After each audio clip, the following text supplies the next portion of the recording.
Соңгы көннәрдә бөтен кеше игътибары Америка Кушма Штатларына юнәлгән, анда 46-нчы президентны сайлыйлар. Ни өчен бу вакыйга зур сәяси кызыксыну уята? Сайлау нәтиҗәләреннән безнең илдә нинди үзгәрешләр көтәргә?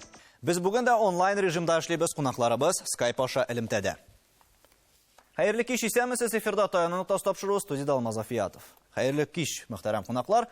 Бар дөньяда күзәтә Америкадагы президент сайлаулары. Менә ни өчен шундый зур ажиотаж тудыра икән бу, Илнар, ничек уйлыйсың? Беренчедән, иң беренче инде Америка Кушма Штатлары дөньядагы иң көчле, иң бай дәүләт, аның сәясәте бөтен дөньядагы илләргә үзенең йогынтысын ясый. Шуңа күрә анда кем президент сайлана, ул безнең бөтен дөньяга, ничек дип әйтәйем, мөһим сорау. Икенчедән инде, ния гомумән безнең Рәсәйдә анага бик зур игътибар итәләр, чөнки анда гади халык арасында да әлбәттә, чөнки анда сайлаулар өчен инде шундый көрәш, кызык дебатлар бара. Кем сайлана икәне сайлау көненә хәтта билгеле түгел. Бу инде безгә ниндидер шундый серле кебек, шундый кызык әңгәмә, чөнки без инде сайлар алдыннан беләбез аны кем җиңгәнен. Шуңа күрә дә минемчә инде менә бу ике сәбәп аркасында безнең Рәсәйдә әлбәттә халык моның белән кызыксына. Безнең белән милләттәшебез Илмир Питтсбургтан элемтәгә чыга. Илмир, менә анда хәлләр ничегрәк? Гомумән, ниндирәк атмосфера урамнарда, кешеләр нәрсәләр турында сөйли һәм сайлау ничегрәк бара? Исәнмесез барыгызга да. Кичә менә шәһәргә чыккан идек. Шәһәрне карарга, гомумән, ниндидер зур бәйрәм, ниндидер зур үзгәреш, яңа елга шаган кебек. Яңа ел барган кебек, хәтта яңа белән котлыйсы килгән кебек дип әйтергә. Ниндидер салютлар аталар, шатланалар, котлашалар дип әйтим микән, шундый җиңү дип әйтим микән, ниндидер җиңү хисе бар дигән кебек микән шундый. Гомумән, шундый кичә бик матур көн дә булды бездә. Погода да шундый, әле аңа хәтлем яңгырлар булган. Шундый көн дә матур, халык та барда урамга чыккан. Бездә шулай башка шәһәрләрдә, Нью-Йоркларда, Сан-Францисколарда анда фейерверклар төннең буена халыклар җыелышып, бер-берсен котлашып дип әйтим, менә шундыйрак форматта. Ни өчен халык өчен менә шундый сайлаулар алар бик мөһим. Хәтта кайберләре акча түләп тә менә барып, төрле мөмкинлекләр табып, сайлауда инде үз өлешен кертергә телиләр. Менә башка илләрдә алай түгел бит бу. Менә сездә Америкада бүген ничек шулай? Ни өчен шулай дип әйтәм, чөнки менә аңа хәтлем мин 2006 елда бирдем монда сайлауларга элек баштагы мәлне ул хәтлем түгел, азак инде ничектер ул тагын да активлашты. Менә соңгы менә монсында инде теге тарихи исәп санап караганда иң күп халыкның иң күп кеше килгән дип әйтим микән. Беренчедән аны бит инде вакыты сузылды. Элек бит инде аны 4 ноябрьдә иртән саныйлар, кичкә аның бөтен результатлары беленә иде. Хәзер бит инде бу теге ничә 3 көнгә сузылды. Бөтенесе дә карый, ишетмәгән кешеләр дә карый башлады. Үз илегенә түгел, башка илләрдә карый, барда аны сөйли. Үзенә күрә бу теге ниндидер ярыш дип әйтим микән, бөтенесе телевизор карый, бөтенесе интернет каршында. Халык бик каты катнашты инде. Халык кына түгел, бөтен җир шары катнашты дип әйтим микән. Һәм Россия вәкилләре дә аеруча күзәтеп бара аның артыннан, һәм бигрәк тә менә икътисад өчен борчылалар. Илгизәр әфәнде, ни өчен безнең икътисад менә Америка Кушма Штатларындагы президент сайлауларына турыдан-туры бәйле икән? Бездә инде Америкада кемнең президент сайлауларында җиңеп чыгуы бик мөһим түгел. Менә җиңеп чыккан кандидатларның Рәсәйгә мөнәсәбәте бик мөһим.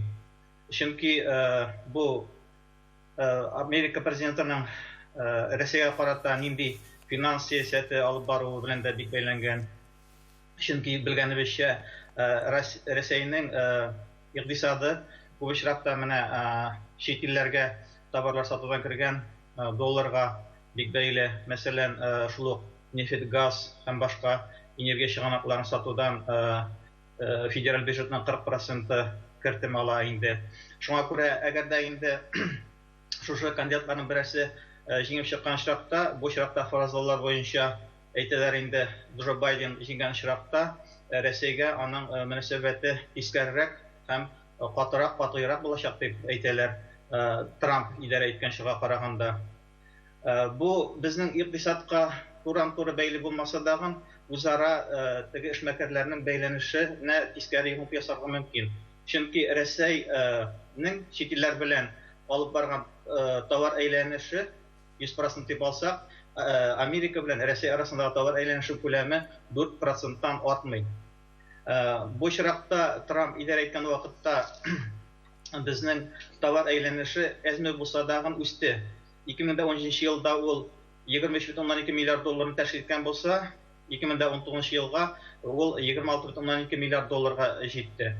Бу очракта әгәр инде Джо Байден һәм аның тарафдарлары җиңеп чыкса, бу сайлауда әйтәләр, икътисадка һәм Россия белән Америка арасындагы мөнәсәбәтләр кискенләшергә мөмкин диләр. Бу Джо Байденның күптән түгел әйтелгән киңәшчеләре һәм ышанычлы затларының чыгышында да күренде. Алардан тышкы сәясәт буенча киңәшче Джек Салливанны һәм аның киңәшчесе Майкл Карпентерны атыйлар. Соңгысы 2019 елда әйткән иде, реаль нәтиҗә булсын өчен санкцияләр тулаем Россия икътисадына каршы юнәлтелергә тиеш дип. Джо Байден 10 сентябрьдә сайлаучылар белән чыгыш ясаганда шулай ук әйтте. Алар бу очракта инде Россия күз уңында тотыла, бик кыйммәт бәя түләячәк һәм бу аларның икътисад өчен бик кыйммәткә төшәчәк дип. Монда Россиянең ягында карарга кирәктер. Трамп та шулай ук инде төрле фикерләр белдергән иде.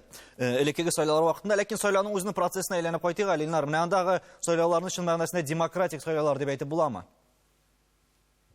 Без инде аның ишке нечтәлекләрен инде Америка Кушма Штатларында яшәгән кешеләрдән әйтәләр күбрәк, бит алар күбрәк беләләр инде безгә караганда. Ләкин безнең күз белән, менә Россиядәге яшәүче халыкның күзе белән әлбәттә инде анда демократик сайлауларда дип әйтәйек инде иреклекләр, хукуклар безнең Россиягә караганда әлбәттә күбрәк, чөнки анда ачык дебатлар бара ике кандидат арасында. Бездә бит инде иң беренче кандидат Россиянең президенты беркайчан да дебатта катнашмый. Бу безгә шуңа күрә бик кызык әйбер. Икенчедән, анда әйтеп киттем бит инде сайлау көне үткәч тә, әле хәзерге көнгә хәтле билгеле түгел иде кем җиңгәне. Бу безгә тоже нонс. Менә ул өчен демократиядә гына алай. Сайлау алдыннан инде билгеле булса кем җиңгәне, ул өчен сайлау була алмый. Шуңа күрә без инде аны демократия әйтә алабыз. Әлбәттә, Америка Кушма Штатының сайлау системасын критикага бирәләр, чөнки анда выборщиклар сайлый, то есть гомумән нихәтле халык һәр президент өчен үз тавышын биргән абсолют форматта шутламайлар, а һәр штат, то есть һәр республика безнеңчә әйткәндә бит үзе менә кайсы штатта кем җиңә, шул штатның бөтен тавышлары шул президент өчен, шул кандидат өчен бирелә. Бу инде аның ике төрле ягы бар. Мин дә элекке вакытта уйлаган идем, ул бик демократик та түгел дип, хәзер ләкинчә минем фикерем үзгәрде. Чөнки менә еш кына вакытта без күрәбез, безнең сайлауларда да шундый кызык ситуация була. Кайбер регионнарда бер кандидат өчен анда депутатмы или президентка сайлансамы, ул зур отрыв белән җиңә, а калган икенче регионнарда киресенчә бит инде ул җиңелә. Ләкин бөтен Россиядәге масштабны карасак, ул ниндидер теге аның йогынтысы сизелми. Мәсәлән, Мәскәүдә халык күп яши, әлбәттә Мәскәү сайлый дигән сүз әйтә алабыз бит инде Россиядә. Менә Америкадагы менә бу выборщиклар системасы, менә бу кайбер регионнарда халык күп яшәүне әзрәк ничектер турылата. Шуңа күрә минемчә инде аларның сайлау системасы ул все-таки теге гасырлар буе баргач, менә без күргән әйберләр баргач, ул инде минемчә более демократичнырак дип әйтсәк була. Америкада яшәүчеләр нәрсә уйлый икән? Эльмир, менә нәрсәләр үзгәрер дип өметләнәсең менә бу сайлаулардан соң? Нәрсәләр үзгәртер дип гомумән теге менә монда калса Америкада менә ниндидер зур кинәт бер поворот булып, ниндидер үзгәреш мин махсус алай дип әйтмим. Анда юк, ул монда бөтенләй бер шул хәтле автоматлаштырылган шундый системасы бик яхшы аның. Кем килсә дә теге ул системасы көчле, ул бара ул. Но әмма дә ләкин мин әйтерим гомумән иммигрантларга булган бер үзгәрер дип уйлыйм. Чөнки иммигрантларга була карата хәзер инде гомумән безнең монда яшәгән татарларга кемнең иммиграция законнары яхшы, шуның өчен сайлау уңышлырак булыр дип әйтерим. Чөнки безнең барыбызда дусларыбыз килә, туганнарыбыз килә, аларның килүе, китүе, килеп йөрүе, гомумән Америкага иммигрантлар килүе, бу ил бит инде иммигрантлар белән ясалган. Бу илнең теге үз милләте дә юк аның. Монда кем Грециядән, кем тегеннән, кем моннан, бөтен җир шарының кешеләре җыелганда. Шулар бергә мотор иттереп тату гына яшиләр. Һәм шуңа күрә мин уйлыйм, менә бик яхшыга үзгәрде дип уйлыйм башта да. Менә узган сайлаулар вакытында, мәсәлән, Россия йогынтысы бар дип әйттеләр. Хәзер андый сүзләр йөриме Америкада? Хәзер инде юк, мин Россиянең йогынтысы юк, андый ишеткәнем юк. Гомумән хәзер инде бу сайлауларда теге ничек шундый бик сак белән карап торганнар, камералар, тегесе монсы, бөтен технологиялар, яңа технологиялар анда. Һәм инде юк, андый бер ишеткәнем юк беркемнең йогынтысында. Илгизәр әфәнде, ничек уйлыйсыз, санкциялар артмасмы киләчәктә Россиягә карата? Әйткәнемчә, бу инде кемнең җиңеп чыгуына бәйле. Бу чиракта әгәр дә санкциялар артса, менә шуны без истә тотырга тиеш. Без Америкага нинди товарлар куябыз, сатабыз, инде Россиягә Америкадан нинди товарлар кертелә. Чөнки санкциялар туры шуларның әйләнешен киметергә мөмкин. Мәсәлән, без Америкага Россиядән экспортлыйбыз төсле металл, палладий, титан һәм башка аны салган әйберләр, Р-180 ракета, двигательләр, атом теш ягулы һәм башкалар. Инде АКШтан Россиягә кертелә самолетлар, аларга запас-частьләр, программалар белән тәэмин итү, турбиннар, медицина приборлар һәм дарулар. Шул ук вакытта сез беләсез, санкцияләрдән азат булган хәзергә әле әйтергә инвестиция проектлар, мәсәлән, Макдональдс, Coca-Cola, Pepsi-Cola һәм башка компанияләрнең Россиядә турыдан-туры инвестицияләре бар. Әгәр дә инде санкцияләр каталанса, бу чиратта менә шушы секторлар зыян күрәчәкләр һәм Россия финанс базарында Америка капиталының булуы да бар. Америка капиталы да бар. Бу инде фонд базарына портфель инвестицияләре дип әйтәбез аны. Америка фондларының Россия федераль займ облигацияләре кертемнәре булуы.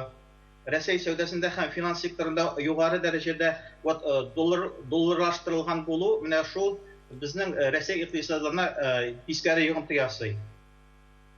Менә Татарстанга йогынтысы булырмы әлеге сайлауларның, бу хакта рекламадан соң?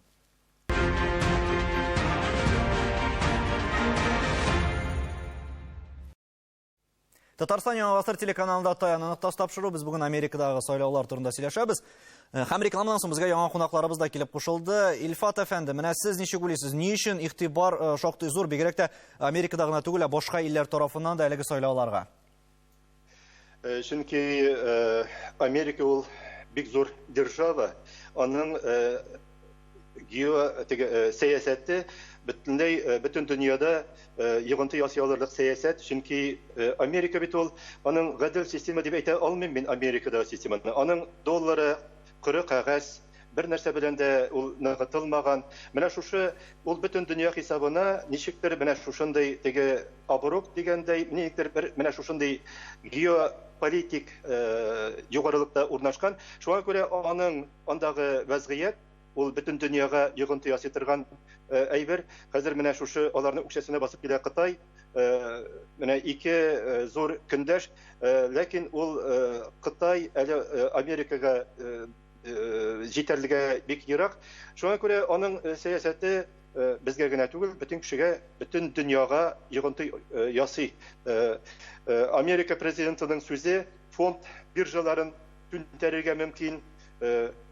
Шуңа күрә бу сорауга менә шулайрак җавап бирергә мөмкин. Һәм күп очракта бу бит әле икътисад белән бәйле. Нәкъ менә икътисад өчен борчылалар күбесе. Динар, менә сез үзегезнең эшчәнлегегез өчен ниндидер борчылу бармы сездә киләчәктә?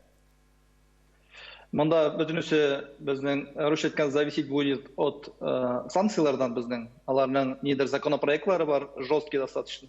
Россия өчен шуңа санкцияларны үстермәсәләр или әз генә үстерсәләр, анда бик влияниесе күп булмаячак. Менә безгә запрещетсәләр инвесторларга, американский инвесторларга безнең Россиягә вкладываться итәргә запрет булса, тогда уже ничектер куркырга кирәк дип уйлыйм.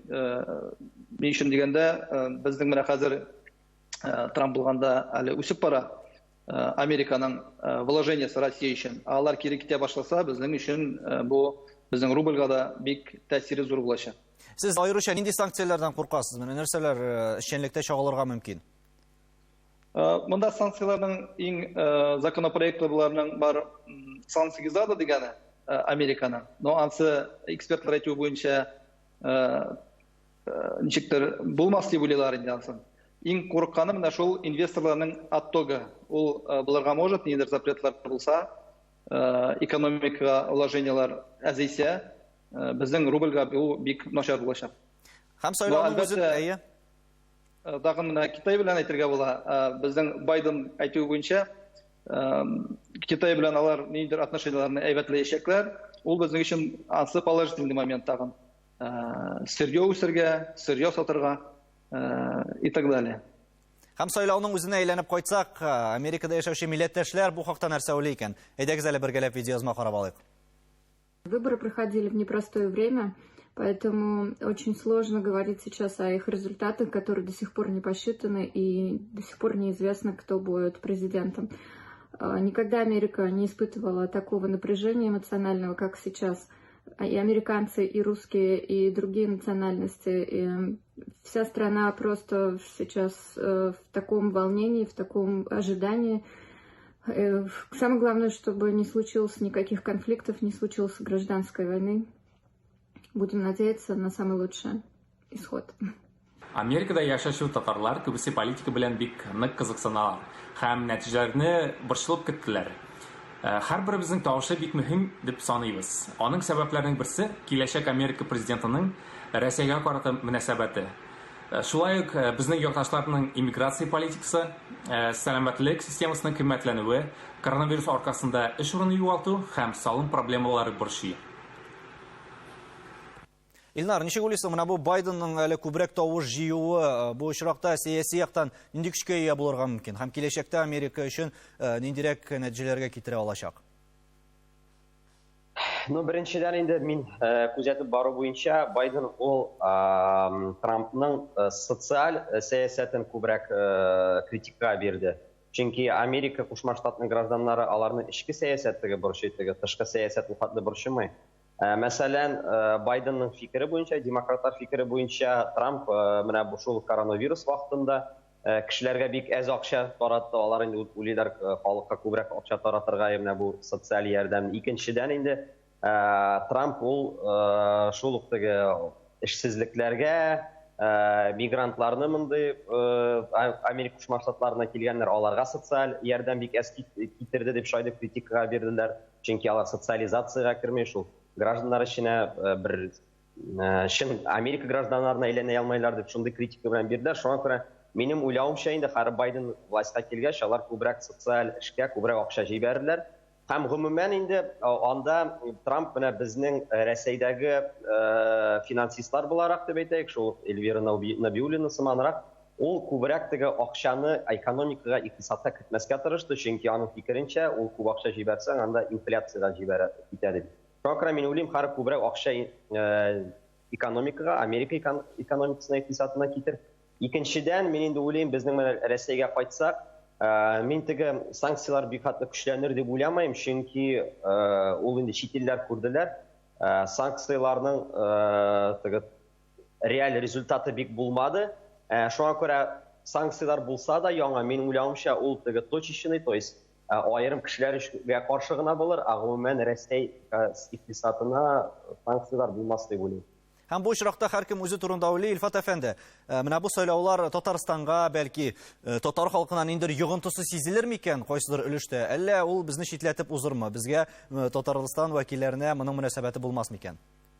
Әлбәттә, бая әйтә башлаган фикеремне дәвам итеп, Америка ул дөнья жандармы ролен үти, вазифасын үти, анда гадел булмаган сугышлар да ачып җибәрә, аның Американы тыңларга мәҗбүр иттерергә тырыша, аның дөнья теге масштабында үзенең сүзен генә тыңларга теге эгоистлык карашы бар. Ләкин әлбәттә Татарстанга, Россиягә йогынтысы бар икән, Татарстанга да йогынтысы бар, чөнки безнең багланышлар шактый. Ул менә әйттеләр, санкциялар олай булмас дип. Аерым кешеләргә кертелгән санкциядә ул бит йогынты ясый. Шул ук вакытта менә беләсезме, менә минем каршымда бу сорауга шундый җавап бирер идем. Безнең халык шул кадәр политизирован, шул кадәр сәясәт белән кызыксына. Менә минем каршымда бер карикатура рәсем. Җимерек урамнан, Җимерек авылдан бер әби кәҗәсен өстерәп бара. аның капка төбендә бабай каршы ала. Әби сорый, нәрсә анда, нинди яңалыклар бар? Бабай күңелсез, әле бит әле АКШта 2 штат саналмаган. Нишләрбез икән? Менә шуңа күрә бу әлбәттә эшмәкәрләрне кызыксындыра, дәүләт эшлекләрне кызыксындыра. Америкада менә соңгы минутка кадәр кем дип бәхәсләштеләр. Социологлар да саташып бетте. Шуңа күрә менә бу системада безнең үз проблемаларыбызны карарга кирәк. Күбрәк. Әлбәттә, алар белән уртак тел табарга тырышырга. Без теге дошман эзләргә тиеш түгел без һәркемнән. Һәм күбесе бит әле монда ниндидер тискәре вариантларны карый. Менә Динар, сез яхшыга өметләнәсезме? Ниндидер яхшы якка өметләнер хәлләр дип. Без өметләнәбез постоянно яхшыга дигән инде. Ни өчен дигәндә оптимист булмасаң бит инде ул ничек развиваться итеп тә булмый. Шуның өчен көтәбез инде серьезный нидер санкциялар булмас дип, нидер үзгәрешләр булмас дип. Демократларның отып чыгуы бу очракта нинди үзгәрешләргә китерергә мөмкин? Менә мин әйтеп киттем бит инде, күбрәк электректән үк демократлар ва республиканецларның аларның эчке сәясәткә карата ике теге карашы. Демократлар алар более ысуллар, то есть более левылар, күбрәк социаль икътисадка күбрәк акча бирәләр, а республиканецлар инде алар күбрәк мондый кондовый либераллар дип әйтәйек. То есть экономика әзрәк акча бирергә, налогларны әзрәк җыярга, бай кешеләрдән әзрәк акча җыярга, күбрәк теге бизнесны үстерергә дип инде. Шуңа күрә мин уйлыйм, хәзерге көндә дә менә Обама вакытындагы барган социаль икътисад ул яңадан, гафу итегез, социаль сәясәт ул яңадан инде торыр. То есть күбрәк шул хәерчеләргә Америкада күбрәк ярдәм итерләр. Менә бу коронавирустан авыр хәлдә калган икътисад отрасларына күбрәк акча бирерләр. Аннары инде мин инде уйлыйм, соңгы менә бу Трамп белән Байденның критикасы бер-берсен критика бирделәр. Бу сайлау дебатлары вакытында күбрәк демократлар хәзер бүтән илләрдәге булган Американың интересларына күбрәк игътибар итерләр.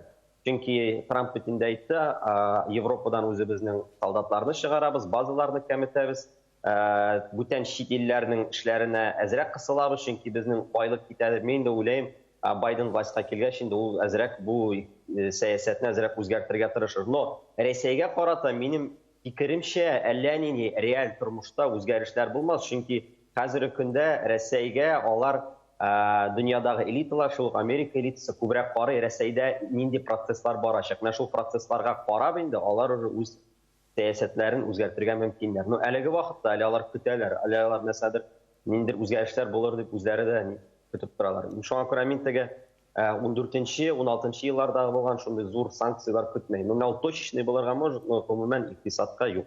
Инде ничек булса да, хәзер Байден властька килгәч, мин инде уйлыйм, рубль ул яңадан төшер, чөнки ул уже безнең финансистлар шундый прогнозлар биргәннәр иде. Трамп калса, рубль пока алдагы вакытта шундыйрак хәлдә калыр. Байден китсә инде, менә шул санкциялар көтү аркасында рубль тагын төшер дип, шуңа күрә алдагы атнада менә яллар үткәч инде күрербез. Минемчә, ул биржада рубльнең төшеп китүе, 80 сумнан да аскарак төшеп китүе дип миңа көтелгән хәбәр булыр.